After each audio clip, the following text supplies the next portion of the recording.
We'd like to begin this podcast by acknowledging the traditional owners of the land on which we meet today, the Whadjuk Noongar people, and pay our respects to elders past, present and emerging.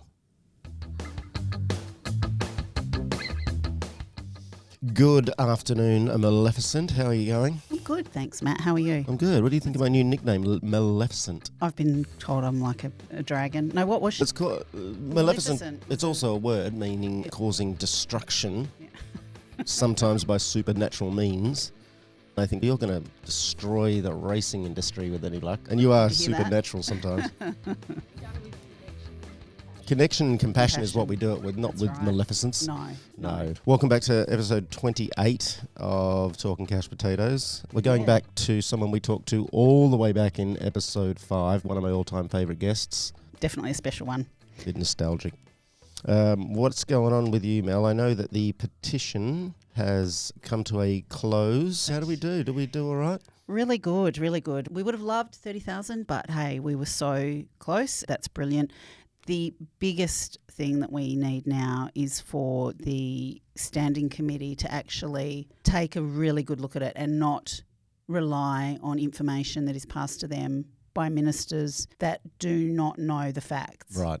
Or even aren't aware of the updates that are occurring within the industry. Yep. And if they are unsure, to honestly say that and let's have a look at it. Right, because Free the Hounds have all the information, all the stats that they need to dive into to make decisions. That's right. Well, at least we have enough to give them a platform to be able to ask really solid, hard questions of racing and wagering. Yeah, right. And that's what needs to be done. So the petition, if you're a new listener, episode 13, is the Petition 2024 Explained. And it's quite a detailed position. It's not just, hey, stop greyhound racing. There's a whole plan to phase out mitigation strategies, soft landing strategies, all designed to just protect the hounds. That's right, absolutely. And not just the hounds, which obviously are our primary concern, but it's also the participants. It's not about wiping people's, livelihoods out. It's about doing it responsibly and carefully. That's the one thing I've noticed through my involvement with Free the Hounds is the compassion isn't just for the beautiful creatures. We do recognise that for some people, some generations, some families, this is a lifestyle, a way of life.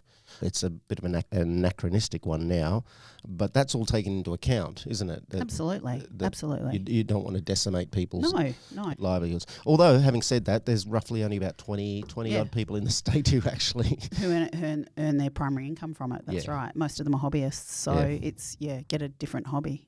Good luck this year, Mel and Free the Hounds and everyone who signed. Thank you so much. Thanks for all the work to the petitioners. Probably a massive shout out to one petitioner I know in particular, who I think I caught her sleepwalking the other night. Asking for them. And she wasn't in bed, so I went out and she's on the street just sleepwalking, petitioning. She was approaching lampposts, which didn't help. Our producer, Gemma, I think, who's possibly responsible for, I don't know. Oh, she'd have to have gotten 50%. 50% of the signed petitions. It has been incredible to witness the dedication of volunteers to go out and really want to make this change. And that's another thing, I think, that this is not just about what ministers think. This is about what the community feels and wants. And I believe as people having a position of power, they need to be looking into what it is that the public want. Yeah. It's not even about what Free the Hounds have to say necessarily, but it's about this is the voice of what the public want. The community. And there's an election coming up. So best you have a look into it and do the right thing. And if you don't do the right thing, then Maleficent's coming up. Maleficent's coming up. Yeah, you heard. No.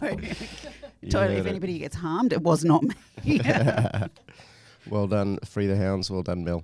The other bit of news, Mel, I heard recently that two very good friends of the show, in fact, way back from episode 5 and episode 17 in particular, Hannah and Layla, Kids Talk Couch Potatoes, podcast stars, are even more starish now. They've just received an award, I believe, Mel. That's right, from the RSPCA. Yep, for junior advocates. Brilliant recognition for two kids that speak up for what they think is right, which is that greyhounds are too good to be racing. Yeah. So Hannah, Layla, two of the loveliest young ladies I've ever met in my life, who are now, I hear, are almost besties. Yes, I hear it's really lovely. And I'd like to take credit, frankly, Mel, for creating that beautiful relationship in the podcast studio here.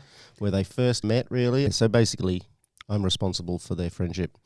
And if you want to know more about them, once again, episode 5, where Hannah does a beautiful reading of Lily Longnose, and also Hannah and Layla together in episode 17. Congratulations, Hannah and Layla, you're little stars. You are. And they're the future of this country, changing things and doing right. I don't know about you, Mel, but I believe that children are our future and we should let them free and let them lead the way. That sounds very familiar to a song. Oh.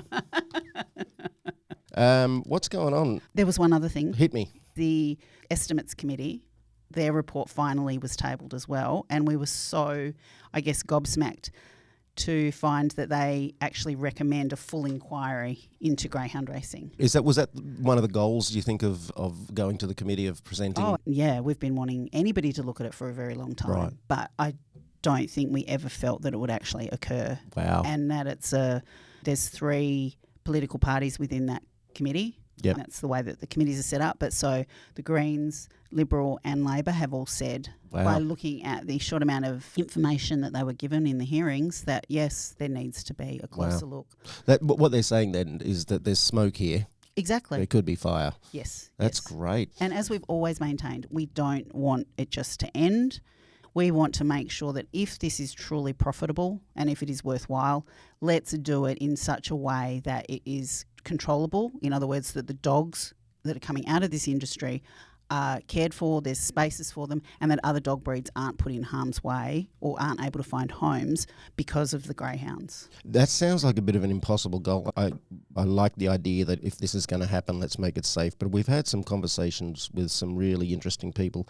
Back in episode 6, Andrew Knight spoke about the safety issues, the harm issues.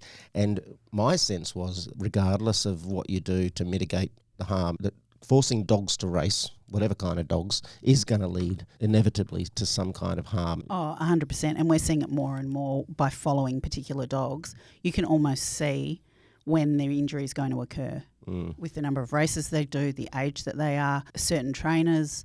There's patterns. And this is the sort of data that we've compiled and we've put together, and we really want somebody that isn't in racing and wagering to look at and to decide on. I hope they have a good look at it, because the data and the info and the stats that I've seen that you've provided and that we've talked to many guests about really point to the unsustainability of this. It's an anachronistic sport, a so-called sport. It's a blood sport. Let's get rid of it. That's my view, Mel, and I'm standing by it. Very good. Free the hounds. Mel, what's coming up? What's going down? What's happening in the world of greyhound advocacy and animal welfare in general? Okay, so we have Little Beans Gourmet is a fantastic vegan establishment. Been there multiple times. Oh, so good. It's brilliant. They're celebrating their 6th birthday on the 2nd of November, and we will have a stall there. And then we also have the brilliant PrideFest on the 17th of November. That this year is being held at the Supreme Court Gardens. Can't wait for that.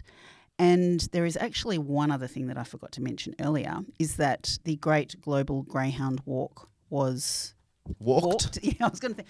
Ambulated? Was it ambulated? Yes, in October. And Greyhound Adoption's WA Walk had the 2nd highest number of attendees in the world. In the whole world? Yep. Jesus. After the UK. That's outrageous. Yeah. Little Perth. Well done, awesome. Perth. Well done, WA. It just shows you how many greyhounds we've got. So listen, WA government, if anyone in the WA government is listening, have a listen to that. Exactly. Not just the 25,000 odd people who put their name on paper. Have a look at the fact that we were the 2nd highest in the world. We've got a bunch of greyhound lovers in this state. Yep. Do you want to keep racing them and killing them? And every one of those dogs made it home safe that night. I bet they did. I want to come back to that Little Beans because it's an awesome place. I've been there a number of times. Jem, our producer, loves it to bits. That's happening next Saturday. Really recommend, if you're not a vegan, which I'm not strictly a vegan, Mel. I don't know if you know that. You absolutely would not know. You wouldn't know. You wouldn't know. I've taken it home to my kids as takeaway because they do fantastic takeaway, and they didn't know until after. Yeah. First 7 times we've been there, Jem didn't tell me. It was only on the 8th. I felt betrayed, but also very satisfied. It's Malay-based cooking, so there's really great herbs and spices and sauces and things too. But they do an amazing KFC chicken. I've had it. Yeah, Kentucky Fried Chicken. That's a specialty, so you may not find it at the birthday party, but Go and say hello, Big shout out to Little Beans Gourmet. You're awesome. Yeah, lovely little family-owned and run. And friendly people. Yeah, they're really nice family. We take our doggies there, don't we? Yeah, we they take like doggies Bunny there. and Bo, we take with them. Yep. They can't tell it's vegan either. I haven't told them yet, but I think they'd be upset with Dad. Yeah, they've got Free the Hounds merch and a poster, I think, as well. Yeah. Big supporters. Yeah, they are. And there'll be other stall holders too there as well. Mel, there's another thing I've heard about that you're doing. Every now and then I dip into the social media realm that the kids are all doing these days. All the cool kids. Yeah, the Facebook, the Insta chat, the Gram. And I hear that It's Snapchat or Instagram. Oh, not Snapgram. Or the book face, as they The call book it. face? On TikTok, on the TikTok. I love you can't say Facebook. I'm ticking and tocking all the time, mate. Don't you worry. But I've heard there's a thing where you can take 12 hours of silence. Number one, I hear you doing it. Number two, could you convince Gemma? I couldn't sit in the same room as her for 12 hours and not speak to her, though. After I signed up for this, I actually found out that a very sweet friend of mine, Nat, is also trying to do it. And I'm thinking, oh, shit. Yeah, what are you going to do for 12 hours? Oh, be near her and not talk. I just don't, yeah. So what's the deal? You shut your mouth for 12 hours, you don't say anything, and people give you money for doing so? Yes. They don't give it to me. All the funds go to Greyhound Adoptions WA. Nice. Hi, Gower. To help with rehoming, which my beautiful girl Anna, as you know, she passed away in August. Yes. So I am doing this in her memory and hopefully raising some funds for Gawa to be able to help other doggies find homes. That's lovely, Mel. So I can read and I can sit. I'm a clever girl, aren't I? Well done, Mel. It's only taken me 52 years. No, during the time your phone is taken off of you and locked away, you can read, but you can't take notes or anything, and no talking. Yeah. All right. And that's on the 16th of November. How do people, I guess you just, how do they find out? Where do they get Okay, there'll be information on our social media, and also if you go to our PayPal, there's a link in there that you can go to as well. So if you don't live in Western Australia but you want to help out, yeah, feel free. Any $2, $5 is excellent. We have to get a minimum of 500. Yep. But once that's reached, then yeah, anything above that is brilliant. So go to freethehounds.com.au. That'll give you all the info you need. You can also email us, podcast@freethehounds.com.au. We've got a very special friend of the podcast, a friend of Free the Hounds, one of the greatest activists for the greyhound cause. She's the author of Longnose Finds A Home. If you want to listen to that and hear all about it, go back to episode 5 where we interviewed this young lady previously. It's been 1 year since that book was published, and Emily has been travelling to schools and libraries representing Free the Hounds, doing school incursions. She's here with us today on the podcast, which is just fantastic. Hi, Emily. Hi, how are you doing? Hi, how are you? Yeah, good. Very excited to be here. Can't believe it's been a year. It's been a year. Yeah. Isn't that amazing? Actually, a year today. A year today. It was published. Wow. So it's a kind of Congratulations. Thanks. That's awesome. I hear, though, that there is another member of the Emily household has just arrived. Is yes. this true? Yeah, almost 5 months ago now. Little Arthur. Yes, he's a big fan of Lily. I bet. Hi, Yeah, it's Arthur. very cute. And yeah. has Lily come to terms with She has the now. intruder in the house? Yeah. At first, she was very confused as to why we're waking up every 2 to 3 hours at night time. She was like, this is not for Was me. she grumbling? Was she? She was so grumpy. I've Yeah. got this video of her drooling on the couch. I think Arthur was 2 days old. Yeah. She was like drooling, half asleep, just, let me go to bed. And I was like, you don't have to be here. You don't have to join in on the nightly feeding. Just go to bed. Anyway, she's good now. Yeah, that's the weird thing about the greyhounds. They want to be with you all the time, but on their terms, really. Like if they jump on the bed. We've got Bo's a bed ninja. He's an actual bed ninja. He'll go, yeah, I'll lie down on the floor, not a problem. You just go to sleep, everything will be fine. Next minute. A couple of hours later, boom, he's pushed. I go to roll over and he's like, stop rolling over. I'm comfortable. It's Cheeky. outrageous. Emily, thank you so much for being here. I can't wait to hear what's been happening. I believe on that episode, that was one of the episodes that brought me to tears, was the Lily Longnose story. Yeah, because Hannah read it so well. Oh, it's so beautiful. I know. If you haven't checked it out, check it out. You could probably get the info on Free the Hounds, can you, Mel? Yep, we've got the book for sale there. Yep, Yep. we sure do. Absolutely. It's beautiful. It's a beautiful book. But more importantly, it also acts as a tool for activism, doesn't it, Emily? It's not just a beautiful story. It's informative, educative, if that's a word. It is now. Yeah. And I know you've been spreading the word all over the Yeah. place. Yeah. Can you tell us a bit about what you've been doing? Yeah. Shortly after the book was published, we had a couple of teachers just reach out and ask if I'd be interested in taking Lily to primary schools and do a book reading, get the kids to have an opportunity to have some pats with Lily and talk about what's involved in her life, her early life as a puppy. And the first one was really unexpectedly successful. I didn't know what to expect. I haven't been an author before, haven't taken a dog to a school before, and it was just the highlight of the semester, the term for the kids, which was beautiful. The first reading, we did it to 200 kids.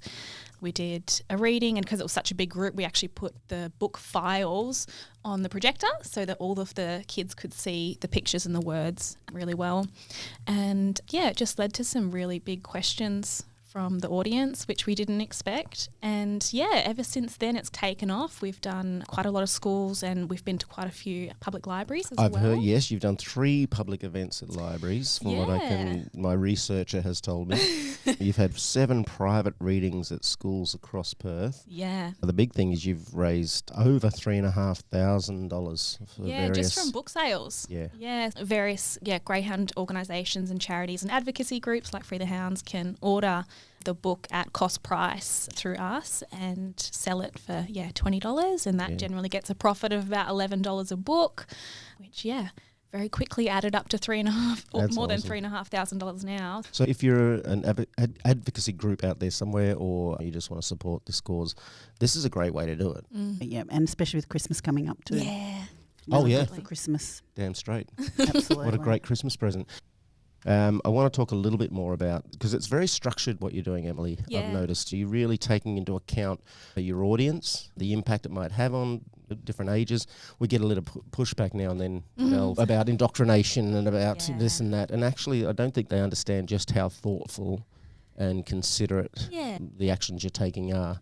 Yeah, so the first teacher that actually invited us out to a school last year, she offered to help me formalise some sort of like educational presentations, which we've done under the Free the Hounds banner. So separate to Lily Longnose, as a volunteer for Free the Hounds, we've come up with this project where we go out to schools with our rescue greyhounds as representatives of Free the Hounds, and we maybe do a book reading if that's age appropriate for the group that we've booked for.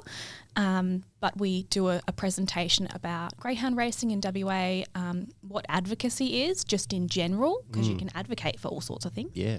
And also what you can do to advocate for greyhounds and animals in your local area. Yep. So, obviously it's tailored to different age groups because there are certain elements of this conversation that maybe aren't necessarily appropriate for really young people. Yeah. So for kids who are under year 5, we just do a book reading. We take a few different greyhound rescue books. It's not exclusive to Lily Longnose. So there's like a number of different books that our volunteers love to read. Stories do a lot for inspiring people and giving kids an idea of what happens in the real world.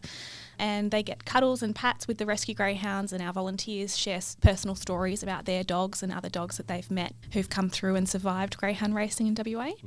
That's a good term. I just want to underline that, survived, because we talk about sometimes rescues, we talk about rehoming. Actually, they've survived the industry, haven't they? Yeah, which is pretty sad. Yeah. But year 5 onwards, there's like a presentation about what actually is greyhound racing. It was a bit embarrassing when I first got Lily at 25 years old.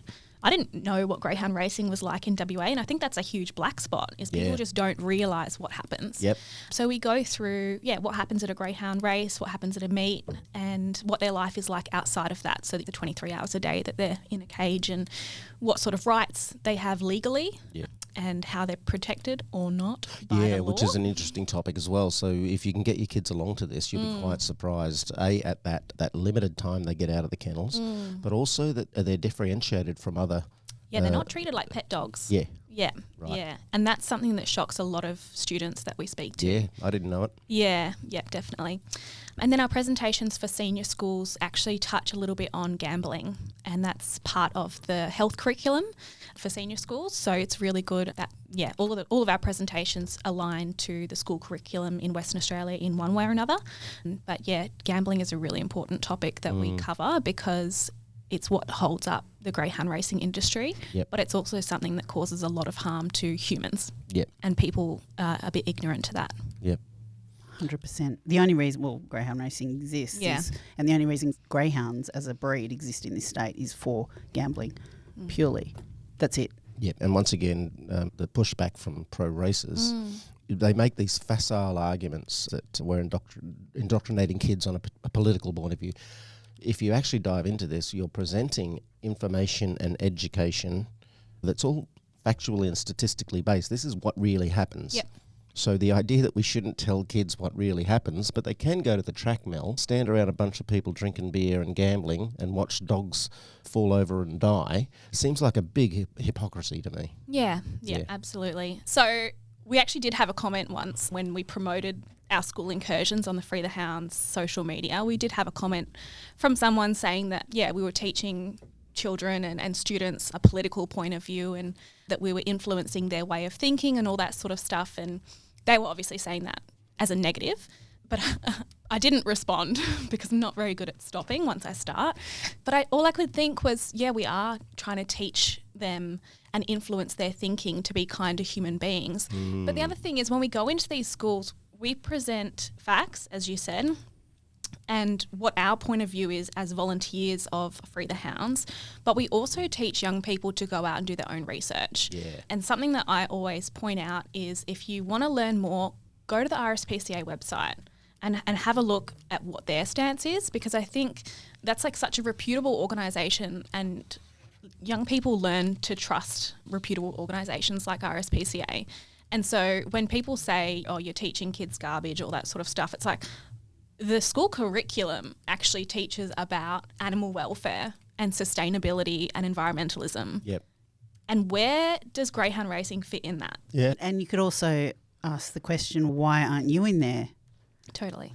talking about greyhound racing and the welfare and the benefits of greyhound racing? And they can't. Because it doesn't align with the school curriculum because it's garbage. Come on, kid. Yeah. Let's treat an animal this way. Let's take it to the track where it could possibly get injured and hurt and let people punt money on it. Yeah. All of those things are wrong to teach a child. They know that. In their core, they know that. And even the people who say that they treat their greyhounds like pets and they're loved and all that sort of stuff, you're still putting them at great risk for your profit and that you're just going to put them down because you can't afford it. So why would you put a pet that you love in that much harm? Such a good point. I've pondered this myself because there's no way in the world I would put Bunny out or Bo out on a track with a percentage chance, and I think it's 34% is the real figure, not point whatever 00. Yeah.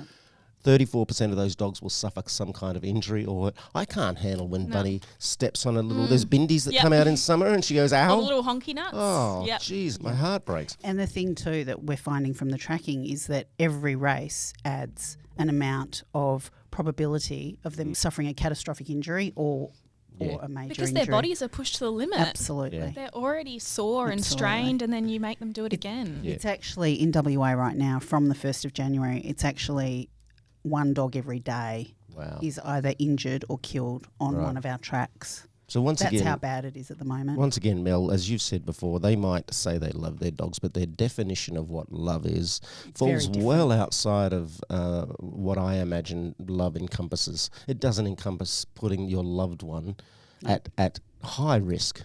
That doesn't seem to equate with love for me. But the same could happen at a park or running in your own backyard. Yeah, that's a good one, that one. We hear that a lot, don't we? Yeah. Yeah. And unfortunately, it does happen to ex-racing greyhounds because they've been injured. Yeah. They've been run. The majority of them have been run and run. So, of course, they're going to get injured. Other dogs, the injury rates in yards and parks is nothing like the greyhound injury rate. On that point of, Emily, you creating a voice and education and being available to bring this information, we've asked multiple times and contacted, I think, times for some pro racers who are on the other side of the fence to come and talk to us. A little odd that not one of them has... Little keyboard warriors. Yeah, just come on and say hello. We're respectful. I'm not very respectful to Mel, but I'm very respectful to my guests, wouldn't you say, Emily? Yes. Yeah. Lovely. So just come on. Come on, guys. Yeah. Yeah. Come Step on. forward. Come And racing and wagering too. We've reached out to them. Yeah. Nothing. And we know you listen. We're very aware that you listen. Hello. Hello. Look, come on the show. We'll be respectful. We'll have a conversation, but it will be based on facts and stats and the reality of what's happening. So if you've got a good case to mount, absolutely, come and say hi. It's the only way everybody learns is to have these discussions and look at the data that we have and talk about it. And maybe there's a chance you could teach us something Absolutely. we don't know. I mean, Mel 100%. and Free the Hounds know just about everything, but we're always Thank open. you, freedom of information. Emily, you can also, I know that you can tailor your presentations to schools as well. So you can bring in crafts or activities, or you can be flexible. We can make it more fun. Yes, for our younger year groups, we can do some craft activities under sort of the Lily Longnose banner. There's some really fun and educational still activity sheets, and we've also got some crafts that we do. And we just did that recently at the City of Vincent Library. We did a book reading there and did some really wonderful crafts. Kids design basically an outfit for a greyhound. It's called Lily Longnose Fashion Design. Which is going to open a school soon, I'm sure. Oh, I bet. And that's so much fun. We take scrap fabrics and pencils and textures and all sorts of fun things, and people make a huge mess, and it's fantastic. Sounds delightful. And big shout out and thanks to those libraries and schools that have been open and collaborative on that. Yeah, we're going to reach out to a few of them and try to book some for the summer holidays. Well, if you're listening, really if you're a school person, teacher, or you're a parent of someone at a school, get in touch, info@freethehounds.com.au. We can put you in touch with Emily and Lily. And I'd like to go. I wish I was back in school. I wish I was mainly for the fashion. Yeah. And also for any of those parents whose children have made a drawing or did any of that art or craft, and they want us, we're happy to post it on our social media too. I've got a few pictures. Have you? Yeah, we'd love to. But share them. Lots of people take pictures of them and share, which is really lovely. Yeah, because that's, as you said, there's not a lot of gentle stuff about greyhound racing necessarily, or what we do toward advocating. So it's so nice to have a bit of a shift up on social media. Awesome. We're going to have to let Emily go, I'm afraid, because Emily, the work never stops. Emily's leaving this interview to go straight to record a song. Yeah, so now that I've had little Arthur, 5 months old, we've been reading lots of children's books, and I'm starting to learn all of the best children's books actually have a song, which is so fun, because what's worse for a parent, a really catchy song that your kid keeps screaming? Yeah, all right, Arthur, I'll buy you the book then. Yeah, lots of contact naps with Arthur over the last 2 months or so, and you get pretty bored sitting there in a dark nursery with the white noise machine in your ear. So sat there and kind of used the inspiration from Lily's first book and came up with some lyrics for a song. And my beautiful friend Cara, who's a percussionist with Wazo, she's going to do the piano chords, and we've got someone doing some singing. Yeah. It's going to be unreal, and it'll be part of our offering for our book readings, just something a little bit more fun for the kids to get involved in. Brilliant. Lovely. So cool. And can I just ask you about the limited edition collectible Lily that I've been seeing? Oh my God. Mel They are is honestly so fangirling. cute. Yeah, so we wanted a few things to celebrate the first anniversary of Lily's books. Yeah. We've got some little soft toy lilies on offer. So cute. Very small quantity because I got too excited and didn't do the math, and they're very expensive to make. But I don't really care because they bring me joy, and they'll bring other people joy too. Did you make them yourself? No, I would have if I had the time. Yeah, I was going to say, when did you do that? Yeah, no, I found an amazing seamstress actually who's local in Perth. So I got her all the materials and she put them together. Yes, we've got just 15. 15, I saw that. And when are they on sale now? By the time this podcast comes out, I'm pretty sure they will have been and gone. Yeah, that's what I was saying. Oh my goodness, they most certainly will be. I'm looking at them right now. But if they're adorable. If they are very popular, we will do a Christmas edition as well with a little Christmas code. You should just do this twice a year. Just do a limited edition of these. I know, but my problem is I don't have any self-control. If I start doing things like this, there's just going to be so many, and then it's just going to be completely ridiculous. There's also a hardcover book available. Yeah, lots of people have been asking for a hardcover copy of Lily's book. Yeah, obviously that's just a bit more popular for some people. So we went back to our printers and redesigned the front cover to have a proper spine and all that sort of stuff. And it arrived just the other day, and really happy with the sample. So we've ordered a few more of those, and that'll be available for our charities and our organisations to order as well. Brilliant. Yeah, very and you got exciting. some merchandise, I believe, as well. Merchandise on Redbubble. Yeah, Redbubble. So What's the Redbubble, Emily? On Redbubble, we still have the coloured illustrations from the book are on there and available on like mugs and t-shirts and cushions and tote bags and whatever. And we've gone and taken Cartier's original sketches, so black and white, and put them on some merchandise as well. So really cute stuff. We do have to let Emily go because there's songs to be we're holding recorded, her and up. we're going to play it on this episode because of the magic of technology. You're going to hear it Woohoo. probably at the end of this episode, maybe. All right, last one. Yeah. What's the plans for the future, Emily? What's next for the And I can franchise see called my name in bold. Lily on the Longnose? notes here, yeah. You look nervous. The next book, we've signed on with our illustrator to do another book, which is really exciting. So it's going to be Lily Longnose, the fashion star. And it's actually the story of Hounds Day Out. Oh, A nice. couple of years back when Lily had her first fashion show and won first place. So Mel was there and a number of other amazing greyhound advocates in Perth. So I've asked the illustrator to make a few characters look like our friends here in Perth, and it should be really special. Can she lose some of my chin and I can be a little bit slimmer? Whatever you like, absolutely. There will not be a book about pregnant Emily. So I can make that work for you. Wow, what a fun interview. What a fun time we've just had today. Thank you so much, Emily, as Thanks for having me. always. Just a wonderful friend of Free the Hounds, wonderful friend of the podcast, wonderful friend of greyhounds. Good luck with the song. Can't wait to hear it. Cool. And you'll come back and see us again, won't you? Yeah, absolutely. Awesome. Cool. Matt just rolled his eyes. All right. Bye, guys.